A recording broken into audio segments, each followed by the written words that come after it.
जय हिंद दोस्तों, आप सभी का स्वागत है कैप्टन डिफेंस एकेडमी लखनऊ। कहते हैं ना कि हौसलों के तरकस में वो तीर जिंदा रखो, हौसलों के तरकस में वो तीर जिंदा रखो। हार जाओ जिंदगी में सब कुछ, मगर फिर से जीतने की उम्मीद जिंदा रखो, उम्मीद जिंदा रखो। अपना जिस बच्चे ने हार मान ली कि मेरा इसमें सिलेक्शन नहीं हुआ, वो फिर से पढ़ाई करे। कोई ना कोई वैकेंसी इस समय चल ही रही है, मिलेगी जरूर। चलिए बात करते हैं। आज का हमारा टॉपिक है विधानमंडल, लेजिस्लेटिव असेंबली। विधानमंडल या लेजिस्लेटिव असेंबली।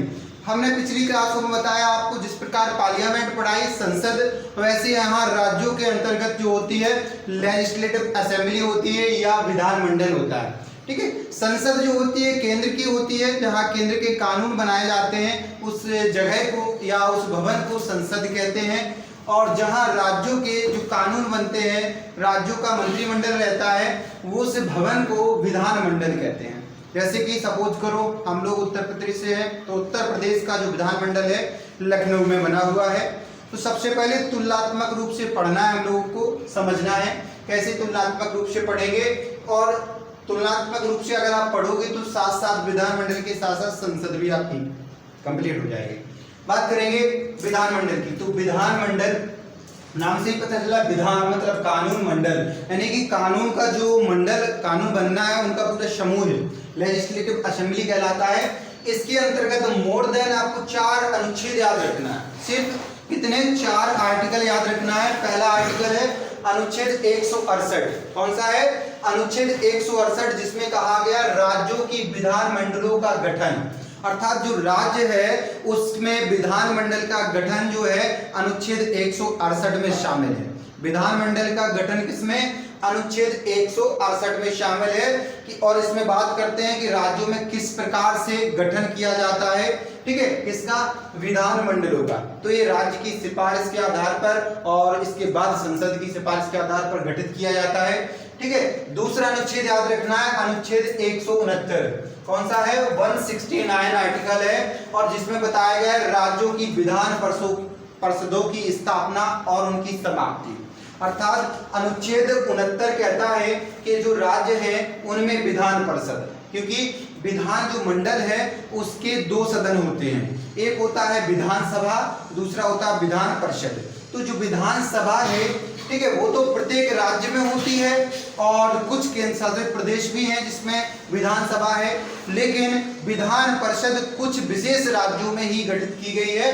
तो उन्हीं की जो विधान परिषदें हैं उनका गठन करने के लिए जो है अनुच्छेद 169 में प्रोसेस बताई गई है कि किस प्रकार विधान परिषद की स्थापना होगी या कैसे उन्हें समाप्त किया जा सकता है।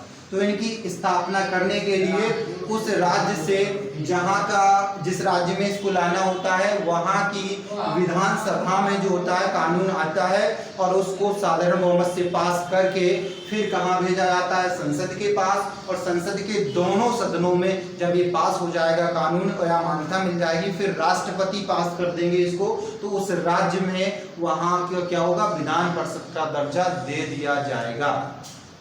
अभी वर्तमान में हाल ही में भारत के पश्चिम बंगाल राज्य की जो इस समय मुख्यमंत्री हैं ममता बनर्जी जी, उन्होंने क्या किया कि एक विधेयक लेके आई अपने यहाँ अपने विधानमंडल में, और वहाँ पर विधान परिषद स्थापित करने की घोषणा की है। ठीक है, तो वहाँ से कानून पास कर लिया।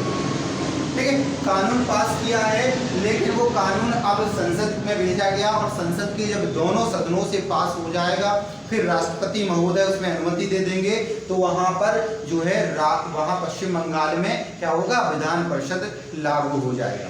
क्वेश्चन बनेगा, अभी हाल ही में किस राज्य ने विधान परिषद को स्थापित करने के लिए विधेयक पेश किया? तो ये होगा पश्चिम बंगाल। ठीक है, तो इसके बाद आगे चलते हैं। ठीक, तो 69 आपका हो गया, 169। नेक्स्ट है 170। जैसे कि इसमें विधानसभा की संरचना की बात की गई है, तो जो प्रत्येक राज्य में विधानसभा है उसका स्ट्रक्चर कैसा होगा, ये आपका अनुच्छेद 170। अनुच्छेद 171 में है विधान परिषद की संरचना, अर्थात विधान परिषद में कौन कौन लोग कहां से आकर शामिल होंगे, इसकी संरचना की बात करता है 171। तो आपको याद रखना, राज्यों में विधानमंडल का गठन अनुच्छेद 168। ठीक है, 169 में विधान परिषद को स्थापित करना और हटाने की प्रोसेस है। इसके बाद अनुच्छेद 170 जो है उसमें विधानसभा की संरचना की बात की गई और विधान परिषद की संरचना 170 में। जैसे आपको संसद बताया था, संसद में क्या था, आर्टिकल 79, इसमें क्या था, संसद की स्थापना क्या थी, संसद की स्थापना, इसकी संसद की स्थापना की बात की थी। आर्टिकल 80 और 80 में क्या था, राज्यसभा थी, राज्यसभा की संरचना। और आर्टिकल 81 थी, इसमें आपका लोकसभा की संरचना की बात की गई थी। ठीक है, इस प्रकार इसको हमने एक शब्द भी शॉर्ट बनाया था, इसको लेके सरला कहा था, सरला। ठीक है, सरला का मोबाइल नंबर क्या था, 798081, ये हमने आपको याद कराया था। ठीक है, तो सरला में क्या है, 69 में संसद आती है, 80 में राज्यसभा, 81 में लोकसभा, ये चीज आपको बताई गई। ठीक है, इसी प्रकार यहाँ राज्यों में विधानमंडल है, तो विधानमंडल में भी क्या होता है, आपके कौन कौन शामिल होता है, तो विधानमंडल में 2 सदन होते हैं, एक विधानसभा, एक विधान परिषद। विधानसभा की जो आपकी बात की जाती है उसकी संरचना 170 में है, विधान परिषद की संरचना 171 में है, जबकि विधानमंडलों का गठन 168 और विधान परिषदों की स्थापना और समाप्ति 169। इतना आपने समझा। अब बात करेंगे, एक क्वेश्चन आता है कि विधानमंडल के कितने भाग हैं। ठीक है, तो कितने भाग हैं विधानमंडल के, मोस्टली 3 भाग होते हैं। पहला विधानसभा, विधान परिषद और राज्यपाल। किसी किसी राज्य में सिर्फ 2 ही होंगे, या तो विधानसभा और राज्यपाल, विधान परिषद नहीं होती है। जबकि भारत के वर्तमान में 6 ऐसे राज्य हैं जहां पर विधान परिषद ये भी आपकी स्थापित की गई है। ठीक है, तो यहाँ एक क्वेश्चन ये होगा, अगर पूछा जाए विधानमंडल के में कितने सदन हैं, तो 2 सदन हैं, एक विधानसभा, एक विधान परिषद। जैसे संसद के 2 सदन हैं, एक राज्यसभा, एक लोकसभा, और तीसरा उसका राष्ट्रपति होता है। तो संसद में शामिल होता है राज्यसभा, लोकसभा और राष्ट्रपति। ठीक है, और अगर पूछा जाए संसद का चौथा स्तंभ किसे बोलते, तो प्रेस या मीडिया को बोलते हैं। ठीक है, यहाँ राज्य में भी क्या होता है, विधानमंडल जो बनता है उसमें विधानसभा होती, विधान परिषद और राज्यपाल, लेकिन ये कंपलसरी नहीं, हर राज्य में विधान परिषद होती। अब हम दोनों को, ये जो मंत्रिमंडल का विधानमंडल है, इसके 2 भाग हैं, विधानसभा और विधान परिषद, इन्हें कंपैरेटिव पढ़ेंगे ताकि आसानी से लंबे समय तक याद कर सकें, ताकि आसानी से लंबे समय तक हम याद कर सकें। ठीक है, ये बात करेंगे विधानसभा की। ठीक है, तो विधानसभा की बात करेंगे। विधानसभा को क्या क्या बोलते हैं, तो विधानसभा को निम्न सदन भी कहते हैं। क्या कहते हैं, निम्न सदन। ठीक है, इसके बाद इसको ही प्रथम सदन कहते हैं, विधानसभा को प्रथम सदन कहते हैं, विधानसभा को अस्थायी सदन कहते हैं, क्योंकि ये प्रत्येक 5 वर्ष में ये आपका नया गठन होता है या इसको भंग कर दिया जाता है नई विधानसभा की घोषणा होने से। ठीक, अब बात करेंगे हम, इसमें अस्थायी सदन हो जाता है विधानसभा में। अब इसका एक नाम और होता है, इसको ही बोलते हैं युवाओं का सदन, क्योंकि इसमें जो मेंबर आते हैं उनकी आयु है 25 वर्ष से अधिक में वो चुनाव लड़ सकते हैं, 25 वर्ष से कम नहीं होनी चाहिए, तो युवा आते हैं। ठीक है, जबकि विधान परिषद में क्या होता है, विधान परिषद जो होता है इसको बोला जाता है कैसा, उच्च सदन। ठीक है, उच्च सदन होता है, और द्वितीय सदन भी कहते हैं इसको, और इसको स्थायी सदन भी कहते हैं। क्या बोलते हैं, स्थायी सदन भी बोलते हैं, इसको स्थायी सदन भी बोलते हैं। अब बात करेंगे नेक्स्ट पॉइंट पे कि विधानसभा जो होती है वो कहाँ कहाँ है, तो भारत के सभी राज्यों में एक विधानसभा है, जबकि केंद्र शासित प्रदेश जो आपका आता है, 3 केंद्र शासित प्रदेश हैं, जिसमें आपका आते हैं, पहला आपका है दिल्ली, ठीक है, दूसरा है पांडिचेरी, ठीक, और तीसरा आपका कौन सा है, ये आपका है दिल्ली, पांडिचेरी और जम्मू कश्मीर, जम्मू एंड कश्मीर। ये आपके 3 ऐसे केंद्र शासित प्रदेश है जहां विधानसभा है, बाकी केंद्र शासित प्रदेशों में विधानसभा भी नहीं है। ठीक है, यहाँ वहाँ चुनाव नहीं होते, लेकिन ये 3 जगह चुनाव होते हैं। तो भारत के सभी राज्यों में विधानसभा है और 3 केंद्र शासित प्रदेश में विधानसभा है। बात की जाए, ठीक, तो इतना समझ में आया। इसके बाद बात करेंगे अगला, भारत में जो है 6 राज्य ऐसे हैं जहां विधानसभा की जगह साथ साथ में विधान परिषद भी लागू है। और 6 राज्य कौन कौन से हैं? तो उसमें आपका बिहार है, उत्तर प्रदेश है, महाराष्ट्र है, कर्नाटक है, आंध्र प्रदेश है और तेलंगाना है। ये 6 राज्य हैं जहां हाल ही में क्या है, विधान परिषद भी लागू है। तो आप एक शब्द याद रखना, इसको बोलते हैं भूमिकाट। एक शब्द बना दिया मैंने, भूमिकाट। भू मतलब, बी मतलब बिहार, यू मतलब उत्तर प्रदेश, महाराष्ट्र, कर्नाटक, आंध्र प्रदेश और तेलंगाना। इसको याद रखना, बिहार, उत्तर प्रदेश, महाराष्ट्र, कर्नाटक, आंध्र प्रदेश और तेलंगाना 6 राज्यों में विधान परिषद लागू है, जिसमें सबसे अधिक सीटें किसमें हैं? उत्तर प्रदेश में 100 सीटें हैं विधान परिषद की। ठीक है, दूसरे नंबर पे महाराष्ट्र में 78 सीटें हैं, फिर आपका इसके बाद में 75 कर्नाटक और आपका बिहार में है, आंध्र प्रदेश में 58 सीटें हैं, जबकि तेलंगाना में 40 सीटें हैं, सबसे कम विधान परिषद की। ठीक है, तो इतना याद रखना। नेक्स्ट बात करेंगे, विधानसभा के सदस्य जो होते हैं वो आपके क्या होते हैं? जनता के द्वारा चुने जाते हैं और इनका कार्यकाल 5 वर्ष का होता है। कितना होता है? 5 वर्ष का विधानसभा का कार्यकाल होता है और इसके बाद विधान परिषद का कार्यकाल होता है 6 वर्ष का। ठीक है, विधान परिषद का कार्यकाल कितने वर्ष का होता है? 6 वर्ष का, विधानसभा का 5 वर्ष का। ठीक, विधानसभा के जो सदस्य होते हैं उनको बोलते हैं एमएलए। क्या बोलते हैं? एमएलए, अर्थात member of legislative assembly. Member of legislative assembly, क्योंकि ये विधानसभा को बोलते हैं लेजिस्लेटिव असेंबली, तो मेंबर ऑफ लेजिस्लेटिव असेंबली बोला जाता है विधानसभा के सदस्य। ठीक है, और जो विधान परिषद के सदस्य होते हैं उनको एमएलसी बोला जाता है, member of legislative council. Member of legislative council. ठीक है दोस्तों, तो आप ये ध्यान रखना कि इसमें जो आपकी है कि यहाँ पर एमएलए होते हैं, यहाँ एमएलसी होते हैं। एमएलए की आयु जो न्यूनतम आयु होती है वो आपकी कितनी होती है? 25 वर्ष होती है। और एमएलसी की आयु कितनी होती है? न्यूनतम आयु होती है 30 वर्ष। आयु का ग्राफ हमने आपको बताया ही था पहले। सबसे पहले मत डालने की आयु 18 वर्ष होती है, ग्राम प्रधानी या पंचायत इलेक्शन लड़ने की उम्र 21 वर्ष होती है। ठीक है, और इसके बाद विधानसभा का और लोकसभा का चुनाव लड़ने के लिए 25 वर्ष। ठीक है, राज्यसभा का और विधान परिषद का चुनाव लड़ने के लिए 30 वर्ष, राष्ट्रपति और उपराष्ट्रपति का चुनाव लड़ने के लिए आपका होता 35 वर्ष। तो हमने आयु का ग्राफ बताया आपको जो चुनाव लड़ते हैं। ठीक है, नोट कर लेना इन सबको। बात करेंगे विधानसभा के जो सदस्य एमएलए होते हैं उनका चुनाव कैसे होता है? तो इनका डायरेक्ट जनता द्वारा जो है मत डाले जाते हैं। क्या होता है? जनता इन्हें डायरेक्ट वोटिंग करती है। आप सबको पता ही होगा जब विधायक की चुनाव डलती है। ठीक है, नेक्स्ट बात करेंगे एमएलसी का चुनाव कैसा होता है? तो एमएलसी का चुनाव प्रत्येक 2 वर्ष में 1/3 सदस्य जितने हैं वो चुनकर आते हैं। जिस भी राज्य में विधान परिषद लागू है वहां के जितने भी आपका विधानसभा के सदस्य हैं उनका 1/3 जो है अधिकतम इसमें शामिल किया जाता है, जिसमें से जितनी संख्या, जैसे उत्तर प्रदेश में 100 सीटें हैं किसकी? विधान परिषद की, तो इसका 1/3 जो है आपका विधानसभा के सदस्य, मतलब इसके जो सदस्य होंगे विधायक वो चुनते हैं। 1/3 लगभग इसका 1/3 100 का कितना बनेगा? 33 मान लो। ठीक है, तो 33 सदस्यों को ये चुनेंगे विधानसभा के सदस्य। और फिर 1/3 स्थानीय निकायों के, मतलब 33 सदस्यों को कौन चुनेगा? जो नगर पंचायतें हैं, नगर निगम है, इन सबके जो प्रतिनिधि होते हैं वो इनको चुनते हैं।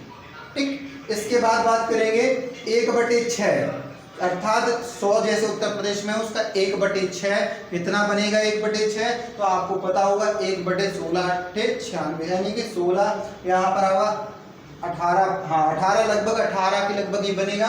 तो 18 लोगों को ये राज्यपाल मनोनीत करेगा। ठीक है, लोक साहित्य कला समाज सेवा, ठीक, इन सब क्षेत्रों से राज्यपाल 1/6 सदस्यों को मनोनीत करेगा।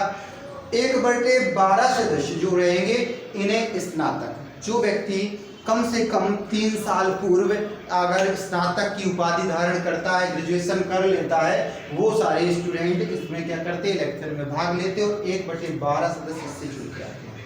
और 1/12 शिक्षक जो होते हैं, वित्तविहीन शिक्षक हैं या जो शिक्षक 3 साल से किसी भी प्राथमिक विद्यालय या प्राइवेट स्कूलों में पढ़ा रहे हैं वो शब्द इसमें शामिल होते हैं। 1/12 का इलेक्शन वो करते हैं। ठीक है, बात करेंगे इसके बाद कि ये तो आपका हो गया कौन कौन वोट डालता है इसमें, यहाँ जनता द्वारा डायरेक्ट आते हैं, ये इसमें शामिल होता है कई प्रकार के। ठीक, तो इतना ध्यान रख लेना। 1/3 विधानसभा के सदस्य चुनते हैं, 1/3 निकायों के, और 1/6 राज्यपाल करते हैं, और 1/12 स्नातक, 1/12 वित्तहीन शिक्षक वगैरह।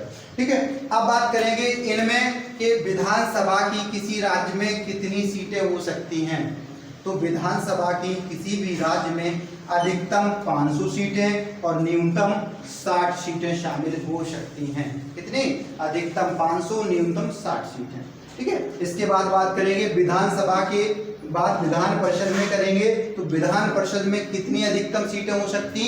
तो ये इसमें कहा गया है कि जो विधान परिषद में अधिकतम सीटें उस राज्य की विधानसभा का 1/3 अधिकतम हो सकता। जैसे उत्तर प्रदेश में मान लो 403 विधानसभा की सीटें हैं, उत्तर प्रदेश में 403, तो यहाँ विधान परिषद की इसकी अधिकतम 103, 1/3 होगा, तो लगभग कितना बन जाएगा आपको पता होगा कि 3, और इसके बाद बनेगा, ठीक है, इसके बाद आपका 3 और बचा आपका 4, लगभग इससे ज़्यादा नहीं हो सकती। तो ज़्यादा नहीं हो सकती, लेकिन वर्तमान में कितनी है? 100। उत्तर प्रदेश में विधान परिषद की सीटें हैं, अधिकतम 34 से ज़्यादा नहीं हो सकती, 134 से। जबकि न्यूनतम सीटें कितने से कम नहीं हो सकती? तो न्यूनतम सीटें आपकी 40 से कम विधान परिषद की किसी भी जहां पर विधान परिषद लागू है उस राज्य में नहीं हो सकती, न्यूनतम 40 से। ठीक है, और इसमें न्यूनतम कितने से नहीं हो सकती? इसमें 60 से कम नहीं हो सकती, लेकिन इसमें कुछ अपवाद हैं। जैसे 3 राज्य ऐसे हैं जहां 60 से कम सीटें हैं विधानसभा की। कौन कौन से पूछे जाते हैं? सबसे इम्पोर्टेंट क्वेश्चन है, इसको अच्छे से नोट करके स्टार बनाना इस पे। ठीक है, स्टार बनाना और आंसर करना। तो गोवा जो है, गोवा में कितनी सीटें हैं? 40 सीटें। ठीक है, ये अपवाद है। मिजोरम में भी 40 हैं, और सिक्किम में कितनी है? 32 सीटें मात्र हैं विधानसभा की। ठीक है, जबकि बात करेंगे आपकी पांडिचेरी, पांडिचेरी में कितना है? 30 ही है, लेकिन ये क्या है? यूनियन टेरिटरीज है या केंद्र शासित प्रदेश है, वहां पर 30 क्या है? आपकी सीटें हैं विधानसभा की चुनाव होती है। ठीक है, आपको पता है सिक्किम जो राज्य है, यहाँ से आपकी पवन चामलिंग जो है सबसे अधिक समय तक, लगभग 24 साल ये क्या रहे? मुख्यमंत्री रहे हैं। ठीक है, मुख्यमंत्री रहे पवन चामलिंग जो है सिक्किम के, और वो सबसे अधिक 24 वर्ष तक क्या रहे? वहाँ के मुख्यमंत्री रहे, सीएम रहे। ठीक है दोस्तों, अब आगे चलते हैं। इतना हमने समझ लिया विधानसभा और विधान परिषद में कैसे उनका कितना समय, कितना क्या, और इसके बाद कैसे इलेक्शन। अब बात करेंगे विधानसभा का कार्य क्या है, विधानसभा क्या कार्य करती है, इसको देखना है। ठीक है, तो हेडिंग बनाइए विधानसभा का कार्य। ठीक है, विधानसभा का कार्य, सभी लोग हेडिंग बनाओ और लिखिए उसमें। पहला कार्य है विधानसभा में काम क्या होता है? तो जो राज्य की सूची है, आपकी पता है 3 सूचियां हैं। ठीक है, राज्य सूची, संघ सूची और समवर्ती सूची। तो जो राज्य सूची है जिसमें आपके 47 जो है आपके सब्जेक्ट या विषय शामिल हैं, कितने? 47 विषय शामिल हैं इसमें। ये आपका क्या है? 47 विषय। तो 47 विषय पर जो राज्य कानून बनाता है, उस कानून को बनाने के लिए विधानसभा अवेलेबल होती है, या विधानसभा में कानून बनता है राज्य के 47 विषयों पर। ठीक, जैसे कोई मेला है बड़ा, प्रयागराज में लग रहा है, तो वहाँ की व्यवस्था से संबंधित कोई भी है, ये सारे उसी में शामिल आता है। एग्रीकल्चर से भी आता है, कृषि को भी रखा गया है, जैसे कृषि पर टैक्स लगाना ये राज्य का विषय है। ठीक है, राज्य चाहे तो टैक्स लगाए, वर्तमान में क्या है? कोई टैक्स नहीं लग रहा है किसानों पर, क्योंकि इसको माफ कर दिया गया है। बात करेंगे नेक्स्ट, दूसरा है समवर्ती सूची। समवर्ती सूची में क्या होता है कि उसमें केंद्र की सरकार और राज्य की सरकारें दोनों मिलकर के कानून बनाती हैं। जैसे स्वास्थ्य हो गया, जनसंख्या हो गया, वनीकरण हो गया। ठीक है, ये सब चीजें क्या है? समवर्ती सूची के पार्ट हैं, और इनमें क्या होता है? दोनों लोग सामूहिक रूप से काम करेंगे। जैसे मिड डे मील स्कीम है, तो ये जब लाई गई थी उत्तर प्रदेश में, तो मिड डे मील लाई, तो उसमें केंद्र ने भी दिया था 75%, 25% किसने दिया था? उत्तर प्रदेश गवर्नमेंट ने। दोनों ने सामूहिक रूप से बनाई होगी स्कीम लागू।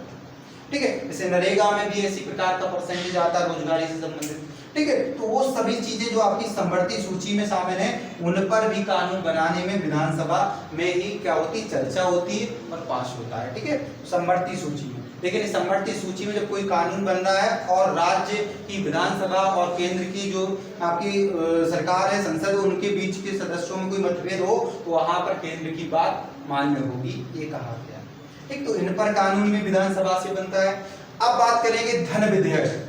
देखो हमने कहा था एक आपका जो है धन विधेयक है और एक वित्त विधेयक है।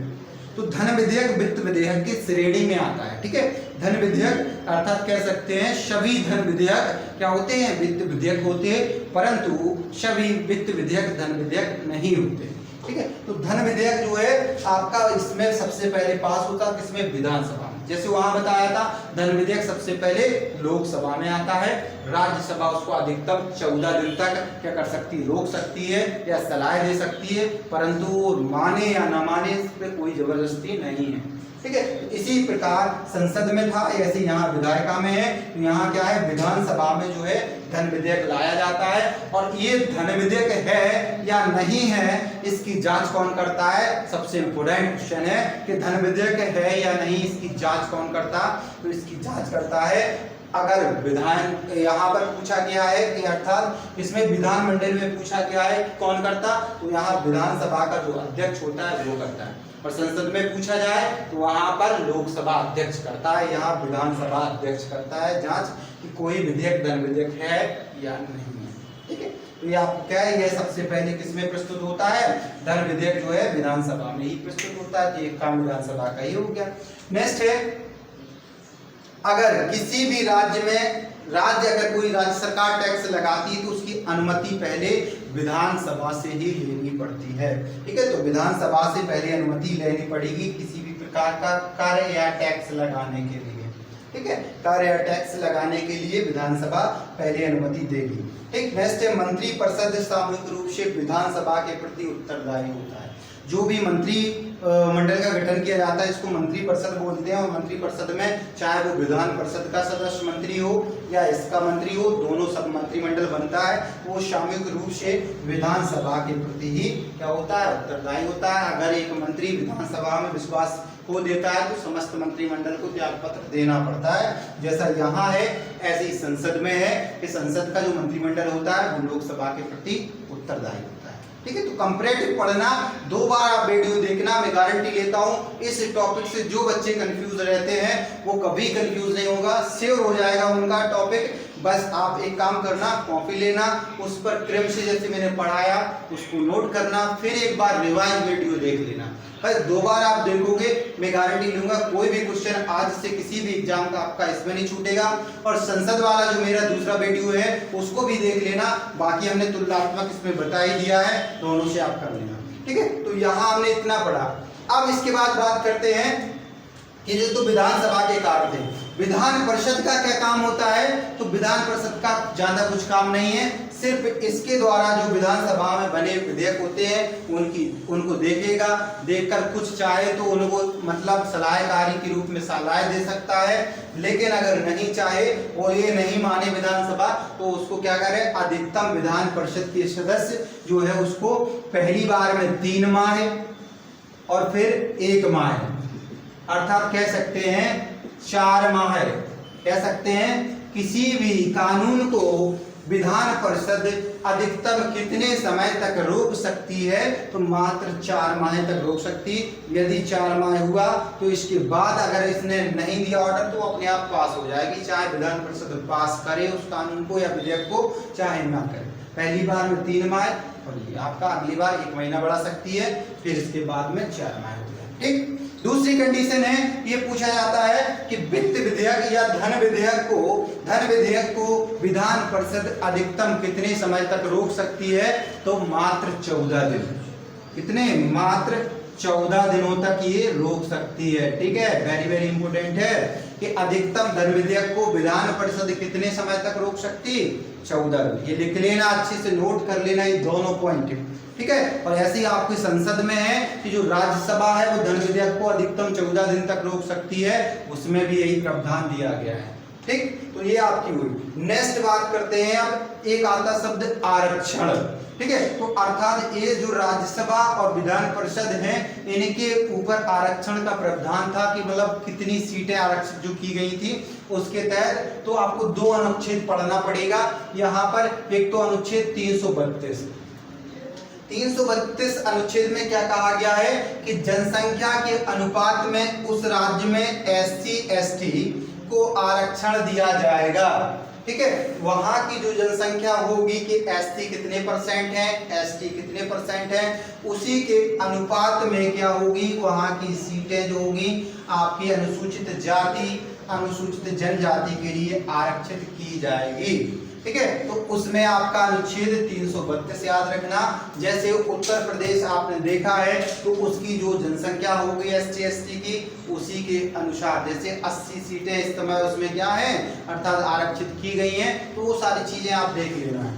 ठीक, बात करेंगे हम यहाँ पर एक और अनुच्छेद आता है 333।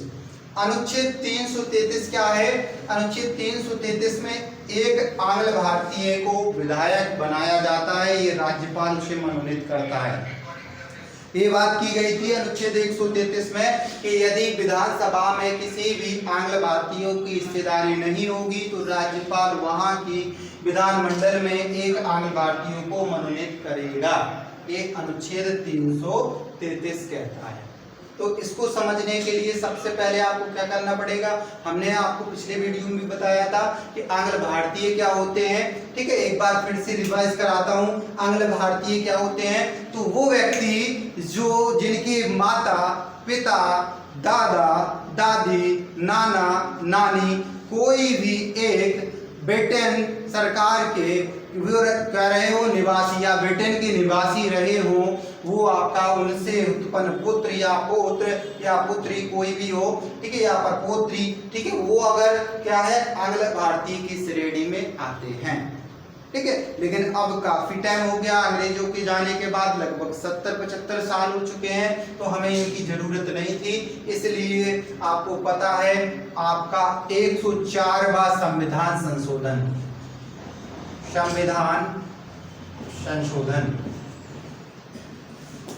104वां संविधान संशोधन लाया गया और उसके माध्यम से 2019 में क्या किया गया, इस प्रावधान को हटा दिया गया। अर्थात अब आंग्ल भारतीय की जरूरत या मनोनयन नहीं होता है। ये आपका 104वां संविधान संशोधन के तहत इसको रिजेक्ट कर दिया गया। ठीक है, बाकी संविधान संशोधन जो भी हुए इंपोर्टेंट वगैरह इनका हम वीडियो लेकर आएंगे, आप सभी देखना। ठीक है, तो इतना आप सबने पढ़ लिया, अच्छे से नोट कर लिया, एक बार और रिवाइज कर लेना। ठीक है, और आप सभी से कहेंगे कि इस चैनल को भी सब्सक्राइब करके रखिए और शेयर करिए ताकि जो इम्पोर्टेंट टॉपिक है हम हर बार लेके आते हैं आप उसको कंप्लीट करो। ठीक है दोस्तों, ठीक है, बहुत बहुत धन्यवाद आप सभी का, इसको शेयर करिएगा। ठीक है, thank you thank you thank you.